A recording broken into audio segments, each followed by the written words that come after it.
Hello my dear friends, आप सभी का हमारे चैनल करंट इश्यू पर स्वागत है। दोस्तों, हम बात करेंगे EIM electrical instrument and measurement के एक इंपॉर्टेंट टॉपिक डिफ्लेक्टिंग टार की। पिछले दो वीडियो में भी आपको हमने डिफ्लेक्टिंग टार से रिलेटेड वीडियो अपलोड किया। देखिए, डिफ्लेक्टिंग टार प्रोड्यूस करने के बहुत से मेथड है, तो आज की इस वीडियो के माध्यम से आपको बताऊंगा जब किसी करंट कैरिंग कॉइल को जब किसी इलेक्ट्रोमैग्नेटिक फील्ड में आप रखते हैं तो उस कंडीशन में कैसे आपका डिफ्लेक्टिंग टार प्रोड्यूस होता है। इस वीडियो के माध्यम से आपसे डिस्कस करेंगे। इससे जस्ट पहले मैंने आपको PMMC अर्थात परमानेंट मैग्नेट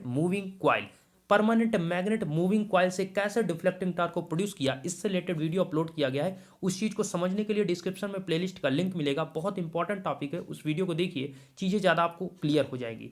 तो कि दोस्त, आज मैं जिस चीज़ की बात करने वाला हूं तो आपको मैं सारी चीज़ें पहले दिखा देता हूं, उसके बाद आगे पॉइंट की बात करते हैं। तो पहला तो इमेज आप यहां पर देख रहे हैं, ये क्या चीज़ है, इसमें जो चीज़ यूज किया गया उसको आप थोड़ा समझ लीजिए। इसमें ये और ये अर्थात इस प्रकार से जो आप यहां पर देख रहे हैं, ये आपके दोनों फिक्स क्वाइल है। इसमें दो क्वाइल का यूज किया गया है, मूविंग क्वाइल और फिक्स क्वाइल।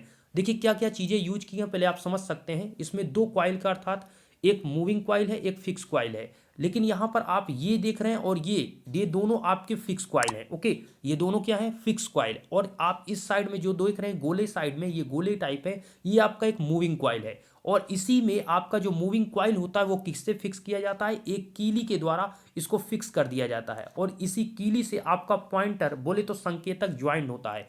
जो संकेतक होता है, जब आपका यहाँ पर जब ये कीली घूमता है तो वैसे ही आपका पॉइंटर घूम जाता है। पॉइंटर घूमने का मतलब आपको डिफ्लेक्शन देता है, जो कि आप कैलिब्रेटेड स्केल अर्थात असांकित स्केल पर रीडिंग आप देखते हैं, जिसकी आप कॉपी में नोट करते हैं। तो ये आपका इंस्ट्रूमेंट इस प्रकार से वर्क करता है। थोड़ा सा और आपको ओवरव्यू में देता हूं कि इसका मेन मोटिव या फिर पॉइंट अंदर की सर्किट का क्या है। देखिए, जो चीज मैं आपको वहां पर समझा रहा था, ये आपके अंदर का सर्किट समझ सकते हैं। देखिए, इसमें ये चीज जो आपका ये और ये दोनों पॉइंट जो आप देख रहे हैं, ये आपके दोनों फिक्स कॉइल हैं। कैसे कॉइल हैं, फिक्स कॉइल। और दोनों एक दूसरे के क्या हैं, पैरेलल हैं। तो दोनों फिक्स कॉइल हैं, एक दूसरे के पैरेलल हैं। अच्छा, पैरेलल क्यों रखा जाता है, ये चीज आपको वीडियो में सुनने को मिलेगा।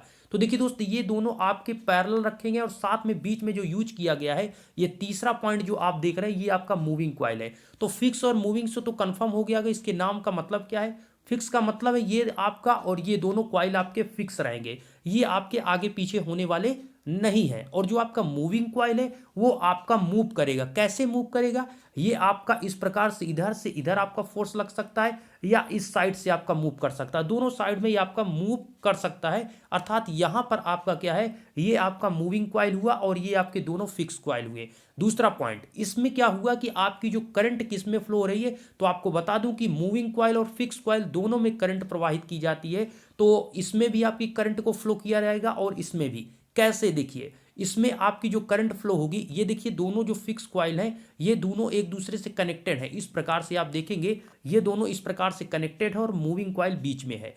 तो यहां पर हुआ क्या, इसमें आपकी आईएफ करंट फ्लो की जा रही है और इसमें आईएफ करंट आपकी निकल गई। इसी प्रकार इसमें जो है आपकी मूविंग कॉइल, उसमें आईएम करंट को फ्लो की जा रही है। आईएफ का मतलब है आईएफ, एफ का मतलब फिक्स हो गया, आई का मतलब करंट, तो इसलिए आपकी फिक्स कॉइल में आईएम और आईएफ, और आईएम का मतलब ये हुआ, एम का मतलब मूविंग, तो मूविंग कॉइल में फ्लो हो रही, इसलिए इसको कहा गया इस करंट को आईएम।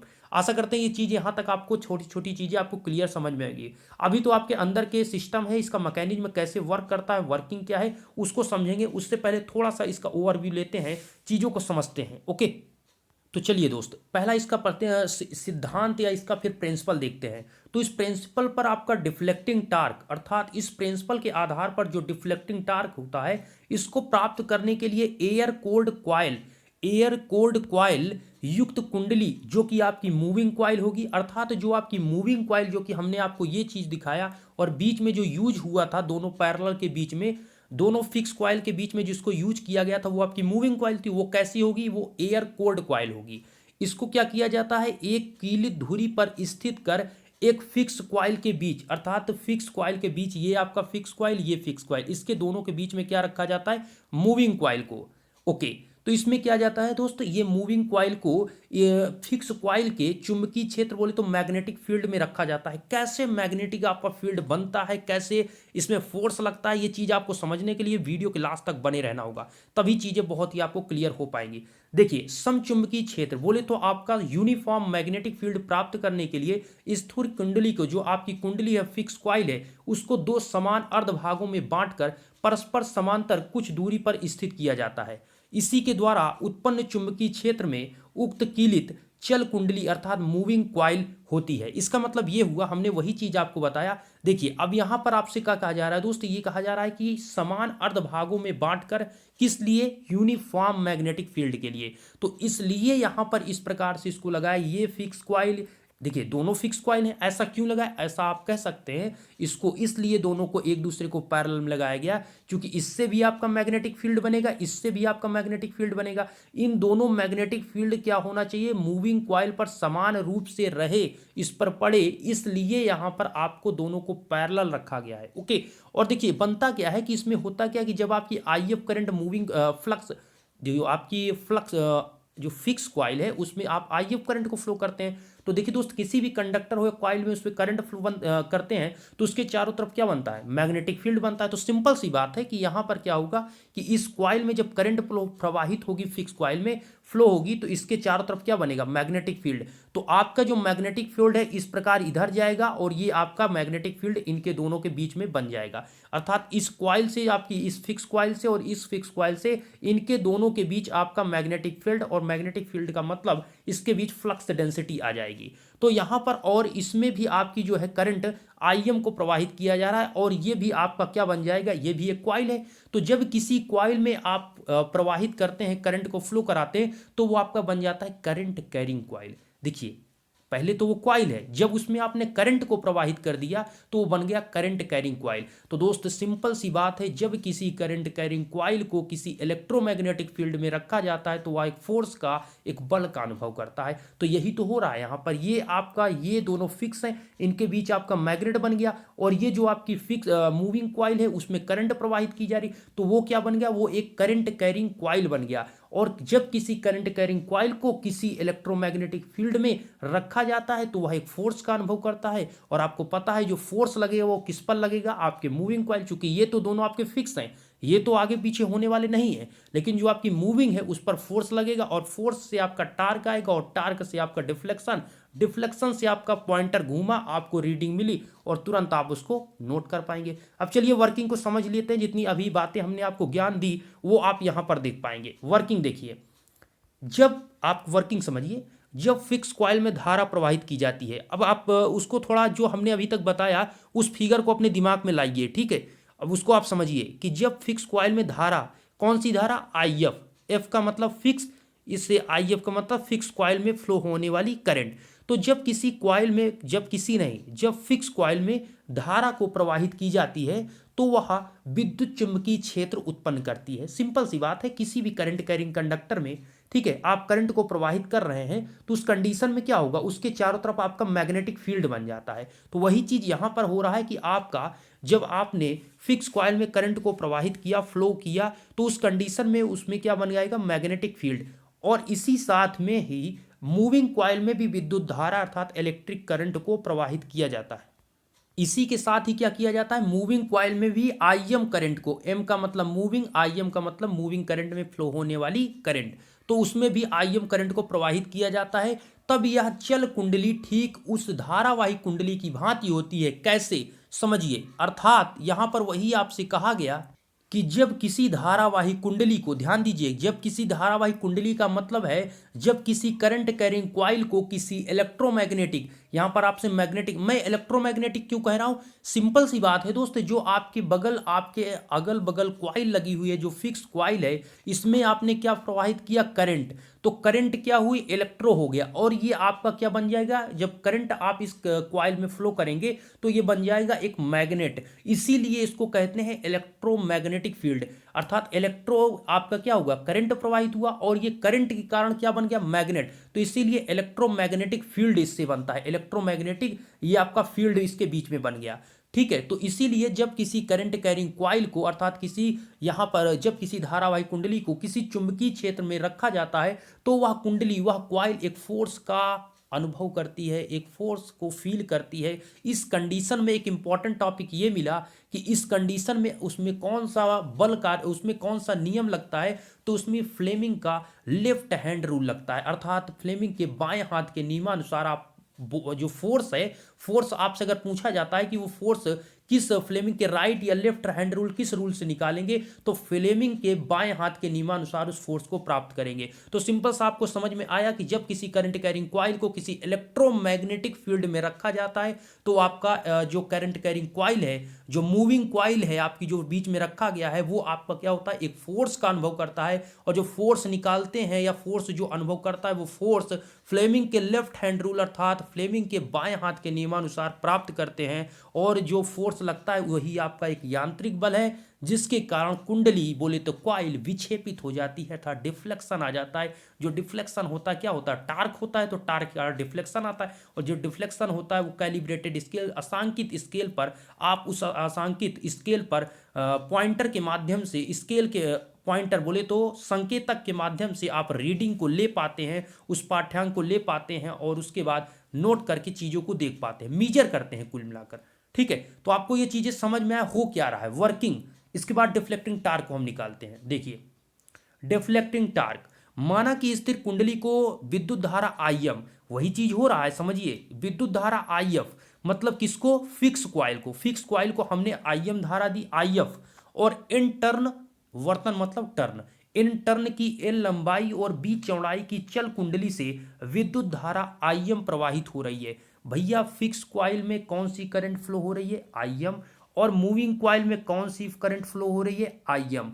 इसमें IF और इसमें IM, करंट दोनों में, फिक्स और मूविंग दोनों में फ्लो हो रही है। ये तो आपके दिमाग में पहले सेट हो गया, ओके। और जो ये N और L लंबाई और चौड़ाई की बात कर रहे हैं, किसकी बात कर रहे हैं, ये मूविंग कॉइल के लेंथ की, मतलब उसमें नंबर ऑफ टर्न क्या है, टर्न का मतलब आप समझ रहे हैं, जो आपकी जो कॉइल है उसमें नंबर ऑफ, ये जो कॉइल के होते हैं इस प्रकार से जो घुमाव होता है, अर्थात ये 1 2 3 4 इस प्रकार से, ये नंबर ऑफ टर्न कितने हैं ये N पर भी है, ठीक है। और साथ में आपकी लंबाई हो गई और B उसकी कॉइल की, अर्थात इस प्रकार से है, तो उसकी ये क्या हो गया, ये लंबाई हो गया, ये उसका क्या हो गया, B उसकी चौड़ाई हो गई। तो इस प्रकार से यहाँ पर आपके कॉइल को दर्शाया जा रहा है, ठीक है। तो उसमें IM की धारा प्रवाहित हो रही है आपकी मूविंग कॉइल में। तो चल कुंडली स्थिर कुंडली द्वारा उत्पादित समचुंबकीय क्षेत्र फ्लक्स घनत्व B में स्थित है। अब बहुत इंपॉर्टेंट यहाँ पर आ जाता है, फ्लक्स घनत्व क्या चीज है। तो देखिए दोस्तों, फ्लक्स घनत्व किससे बन रहा है ये पहले आप समझिए। तो फ्लक्स घनत्व आपके स्थिर कुंडली के द्वारा जो करंट आप प्रवाहित कर रहे हैं उसके कारण आ रहा है। अर्थात जो आपकी ये दोनों फिक्स कॉइल हैं, इसमें आपकी करंट फ्लो हो रही है कितनी, इसमें आपकी IF करंट फ्लो हो रही, फिक्स करंट। तो ये जो करंट फ्लो हो रही, तो इसके बीच जो बन रहा है वो फ्लक्स बन रहा है, वही आपका है फ्लक्स डेंसिटी। तो यहां पर किस पर डिपेंड कर रहा है भाई, करंट आप प्रवाहित कर रहे हैं तो आपकी फ्लक्स बन रहा है, जितनी ज्यादा करंट आप प्रवाहित करेंगे उतनी ज्यादा फ्लक्स डेंसिटी होगा। तो यहां पर वही चीज कहा गया कि जो आपकी फ्लक्स डेंसिटी B है उसी के बीच में, दोनों फिक्स कॉइल के बीच में मूविंग कॉइल को रखा गया। तो स्थिर कुंडली द्वारा उत्पन्न चुंबकीय विद्युत चुंबकीय फ्लक्स घनत्व अर्थात B is directly proportional IF, मतलब जो आपका फ्लक्स घनत्व है किस पे डिपेंड कर रहा है, वो IF पर डिपेंड कर रहा है, बोले वो फिक्स करंट पर। जितनी ज्यादा आपकी फिक्स कॉइल के माध्यम से जो जितनी ज्यादा आप IF को बढ़ाएंगे उतना ज्यादा आपकी फ्लक्स डेंसिटी बढ़ती जाएगी। तो यहां पर मेन पॉइंट ये हुआ, आपको एक फार्मूला यहां से ये मिला कि B is directly proportional IF। अब डायरेक्टली प्रोपोर्शनल को हटाना है तो आपको कांस्टेंट लगाना होता है, तो इक्वल टू के आपने कांस्टेंट लगाया K इंटू IF, ओके। तो ये फार्मूला एक आपका बन गया कि B का जो मान है, फ्लक्स डेंसिटी है, वो किस पर डिपेंड करेगा, IF फील्ड करंट पर, फील्ड नहीं फिक्स, जो फिक्स कॉइल से फ्लो हो रही है, ठीक है। अब देखिए फील्ड कह सकते हैं क्योंकि ये फील्ड ही तो हुआ आपका, ठीक है। तो दूसरा पॉइंट, अगर आप फ्लक्स डेंसिटी का फार्मूला आपको पता होगा, फ्लक्स डेंसिटी होता है B equal to phi upon A, और एक धारा घनत्व का भी आपको फार्मूला पता होगा या नहीं पता देख सकते हैं, J इक्वल टू होता है I अपॉन A। दोनों में हम इसलिए बता रहे हैं कि आपको याद हो जाएगा एक पॉइंट। देखिए फ्लक्स डेंसिटी आप निकाल रहे हैं तो फ्लक्स को जब एरिया से डिवाइड कर देते हैं तो फ्लक्स डेंसिटी बन जाता है, उसी प्रकार करंट डेंसिटी जिसे बोलते हैं धारा घनत्व, जब धारा को एरिया से डिवाइड कर देते हैं तो धारा घनत्व बन जाता है। तो दोनों कंडीशन समझिए कि जब आप एरिया को डिवाइड करते हैं, फ्लक्स को मतलब याद करना कुछ नहीं है भैया, हमें फ्लक्स डेंसिटी चाहिए तो भैया आप एरिया से डिवाइड कर दीजिए, ए से डिवाइड कर दीजिए फ्लक्स को, तो फ्लक्स डेंसिटी बी मिल गया। अगर आपको धारा घनत्व तो बोले तो करंट डेंसिटी चाहिए तो करंट को एरिया से डिवाइड कर दीजिए, आपको करंट डेंसिटी मिल गया। याद करना नहीं, समझना है कॉन्सेप्ट को। B equal to five upon A, G आपका धारा घनत्व, जे इक्वल टू आई अपान ए। बस थोड़ा फार्मूला था इसलिए बता दिया, इसको आप समझ सकते हैं। और यहाँ पर बहुत ज़्यादा इसका यूज नहीं, बस आप बी पर डिपेंड है कि बी आपका जो फ्लक्स डेंसिटी है वो किस पर डिपेंड कर रहा है, आई एफ। जितनी ज़्यादा फील्ड आपकी फ्लक्स की जो आपकी फिक्स क्वाइल की करंट है उस पर डिपेंड करेगा। अब नेक्स्ट अब चल कुंडली पर लगने वाला यांत्रिक बल, बोले तो मैकेनिकल फोर्स जो आपका लग रहा है वो B is equal to B I M L into N. क्या है फिर से सुनिएगा, B is equal to B I M into L into N.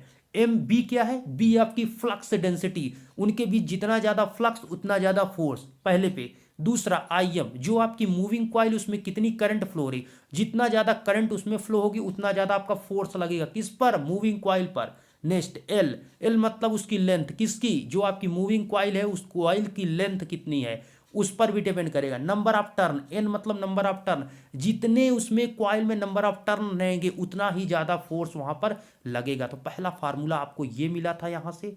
दूसरा फार्मूला आपको ये मिला कि जब आपका जो मतलब घूमेगा तो उसके लिए जो यांत्रिक बल होगा वो B equal to B I M into L into N होगा।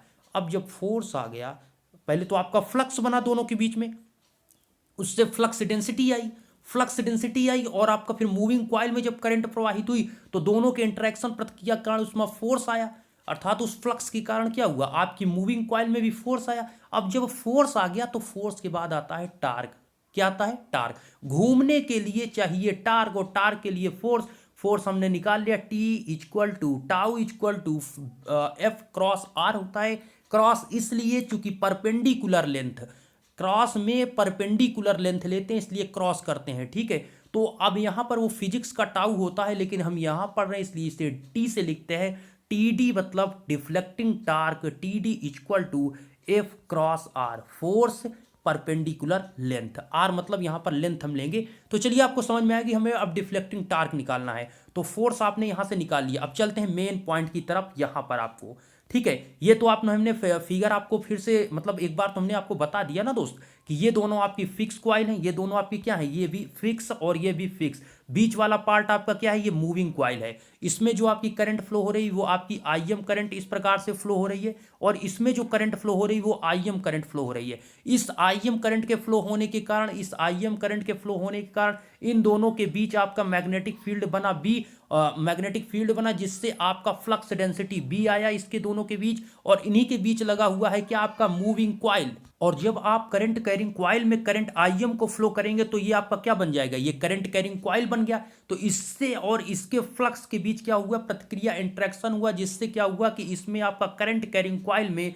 आपका जो मूविंग कॉइल है उसमें एक फोर्स का, एक बल का अनुभव करता है, एक बल फोर्स का फील करता है कि फोर्स लग रहा है। उस कंडीशन में ये आपका क्या होता है, फोर्स आपका टार्क में बलता है और इस प्रकार से ये घूमने लगता है। और जब जैसे ही घूमता है तो इससे क्या लगा होता है, एक पॉइंटर लगा होता है जो कि आपको यहाँ पर स्केल में रीडिंग देता है। जैसे ही आपका ये मूविंग कॉइल घूमा तो उसकी कीली घूमेगी, कीली आपका घूमा, कीली किससे ज्वाइंट होता है, आपके संकेतक बोले तो पॉइंटर, पॉइंटर घूमा तो स्केल में बताया, आपको तुरंत पाठ्यांक मिला। तो पॉइंट यही है आपको। चलिए अब यहां पर आपको बताएगा TD1 TD2 का मतलब दोस्त है, जब दो फोर्स हैं तो दो टार्क हैं, सिंपल सी बात है। एक आपका इस भुजा से अर्थात इस यहां पर इस सिरे से लगेगा, एक इस सिरे से आपका फोर्स लगेगा। तो दोनों सिरे के कारण क्या हुआ कि यहां पर टार्क लगेगा। तो टार्क दोनों क्या होंगे, देखिए फोर्स दोनों साइड से जब तक इक्वल नहीं लगेंगे तब तक घूमेगा नहीं। तो दोनों साइड से आपके फोर्स इक्वल ही लगते हैं, तो फोर्स इक्वल तो torque equal, okay.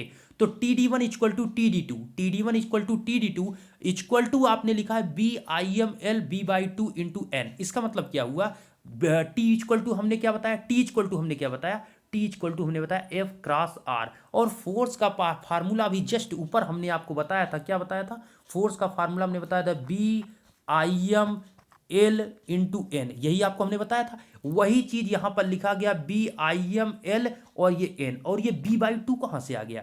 B by to है आपकी परपेंडिकुलर लेंथ। क्या है? Perpendicular length. अगर यहां से यहां तक ये बी है तो यहां से यहां तक की दूरी कितनी होगी? B by two. तो फोर्स ऐसे, और ये आपका बी बाई टू, तो आपका टार्क क्या हुआ? टार्क हो गया force into B by two. क्या हो गया? Force into B by two. Same उसी प्रकार इधर आपका फोर्स एफ लग गया, और ये दूरी आपकी हो गई बी बाई टू, तो force into B by two इधर, तो दोनों साइड में force into B by two का आपका टार्क बनेगा। तो फोर्स का जो फार्मूला था B I M L into N था, बी बाई टू जो आया वो आपकी परपेंडिकुलर लेंथ हुई। ओके, तो परपेंडिकुलर लेंथ के कारण आपका हो गया बी बाई टू। तो T D one T D two का फार्मूला दोनों सेम, अर्थात इक्वेशन जो आएगी आपका दोनों इक्वल होगा, टार्क दोनों साइड का। तो इससे हम निकालते हैं अब इस प्रकार से टोटल डिफ्लेक्टिंग टार्क क्या होगा। तो टोटल डिफ्लेक्टिंग टार्क मतलब दोनों को आप ऐड कर लीजिए, या आप इसको 2 से मल्टीप्लाई कर दिए, भैया दोनों जोड़ लीजिए या फिर 2 से मल्टीप्लाई कर दीजिए। बात तो यही है ना, आपको टोटल निकालना है, मतलब टी डी वन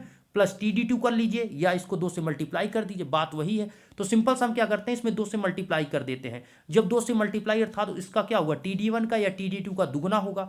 तो आप 2 से जब मल्टीप्लाई कर देंगे, ये टू आपका कैंसिल हो जाएगा, और इस कंडीशन में टी डी इक्वल टू आपका आ जाएगा B I M L cross B into N. अब आपको पता है ये क्या है? एल क्या है? एल आपका लेंथ है उस कॉइल की, बी क्या है? उसकी चौड़ाई है। तो इस प्रकार से आपको पता चला एल और बी उसकी लेंथ और आपकी विड्थ है।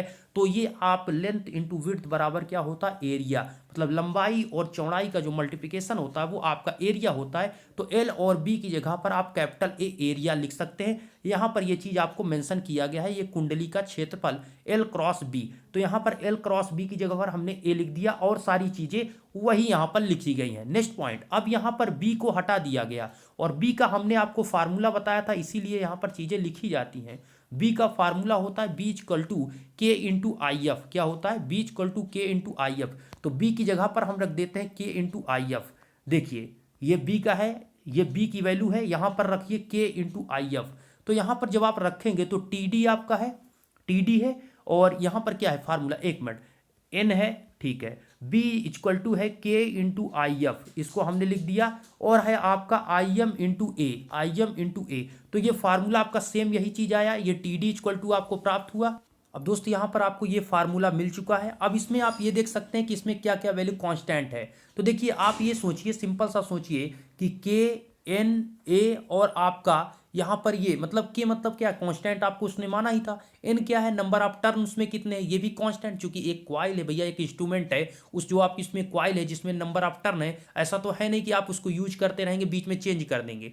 तो वो तो आपका एक समय फिक्स होगा जिस समय आप रीडिंग लग रहे होंगे, ठीक है। जिस समय आप उसका रीडिंग ले रहे होंगे उस समय उसका इंस्ट्रूमेंट का जो एन टर्न है वो कॉइल का वो फिक्स रहेगा, उसकी एरिया भी फिक्स रहेगा। तो वही चीज यहां पर किया गया है कि आपका जो डिफ्लेक्टिंग टार्क डिपेंड करेगा वो डायरेक्टली किस पर डिपेंड करेगा, ये चीज आपको समझना है। तो जो आपका के और आई और ए है ये आपके कांस्टेंट होंगे। उस कंडीशन में आपका जो डिपेंड करेगा only T D is directly proportional I am और इंटू आई एफ पर, अर्थात जो आपकी फिक्स क्वाइल में जो करंट फ्लो हो रही है उस पर, और जो उसकी मूविंग क्वाइल में करंट फ्लो हो रही है उस पर, इन दोनों पर आप पर डिपेंड करेगा। अर्थात T D is directly proportional I M into I F, I M into I F पर ये डिपेंड करेगा। तो आपको यहाँ पर आपको याद रखना है कि कुछ नहीं याद रखना, आपको टी डी जो आपको दिमाग में क्या रखना है, आप ये कॉन्सेप्ट आपने सीखा कि आप किसी करंट कैरिंग कॉइल को, जब किसी करंट कैरिंग कॉइल को किसी इलेक्ट्रोमैग्नेटिक फील्ड में रखते हैं तो उस कंडीशन में क्या होता है कि जो आपकी करंट कैरिंग कॉइल है, जो करंट कैरिंग कॉइल बोल देते हैं मूविंग कॉइल, उसमें जो करंट प्रवाहित हो रही है, उसमें जो करंट प्रवाहित हो रही है, और जो आपकी फिक्स कॉइल है, जो आप ये दो फिक्स कॉइल है, इसमें जो करंट प्रवाहित हो रही है, क्या प्रवाहित हो रही है? I F. इनके दोनों के डायरेक्टली प्रोपोर्शनल होता है, इस पर दोनों पे आई एम और आई एफ पे डिपेंड करता है। ओके, तो आपने क्या सीखा? आई एफ और आई एम। इससे आपने ये सीखा कि जो आपका डिफ्लेक्टिंग टार्क होता है वो धारा के वर्ग के समानुपाती होता है, अर्थात आपकी करंट के स्क्वायर के डायरेक्टली प्रोपोर्शनल होता है, आपने ये सीखा। लेकिन आपने जब पी एम एम सी अर्थात पी, एक मिनट, पी एम PMC अर्थात परमानेंट मैग्नेट मूविंग क्वाइल, इसका फुल फॉर्म आप याद रखें, बहुत इंपॉर्टेंट है। एक नंबर में क्वेश्चन आपसे पूछ लेते हैं पेपर में, वैसे तो कंपटीशन में बहुत इंपॉर्टेंट ये सारी चीजें हैं। तो PMMC में क्या हुआ, परमानेंट मैग्नेट मूविंग क्वाइल। इसमें होता क्या है दोस्त, परमानेंट मैग्नेट मूविंग क्वाइल में जो मतलब TD होता है, टार्क होता है, डिफ्लेक्टिंग टार्क उसमें भी होता है। तो डिफ्लेक्टिंग टार्क होता है उसमें उसमें केवल करंट पर डिपेंड करता है, उसके वर्ग मतलब केवल डायरेक्टली प्रोपोर्शनल होता है आई के, ना कि आई स्क्वायर के। इसमें तो आपके IF और IM के पे डिपेंड कर रहा है। इस प्रकार से इसको लिखा गया कि धारा के वर्ग के समानुपाती होता है। ठीक है, तो और आपको PMC का, आपको एक minute, PMMC permanent magnet moving coil का पिछला वीडियो आपको डिस्क्रिप्शन मैंने दिया है, उसको आप जरूर देखिए, बहुत अच्छे से सारी चीजें डिनोट की गई हैं। आशा करता हूं ये वीडियो आपको पसंद आए। वीडियो पसंद आए तो वीडियो को लाइक करें, चैनल पर पहली बार है डिप्लोमा के छात्र हैं, चैनल को सब्सक्राइब करें, जिससे आगे की वीडियो, आगे की अपडेट मैं आपको देता रहूं। कमेंट करके जरूर बताइएगा अगर आपने वीडियो यहां तक देखा, वीडियो आपको कैसा लगा कमेंट बॉक्स में जरूर बताएं। धन्यवाद।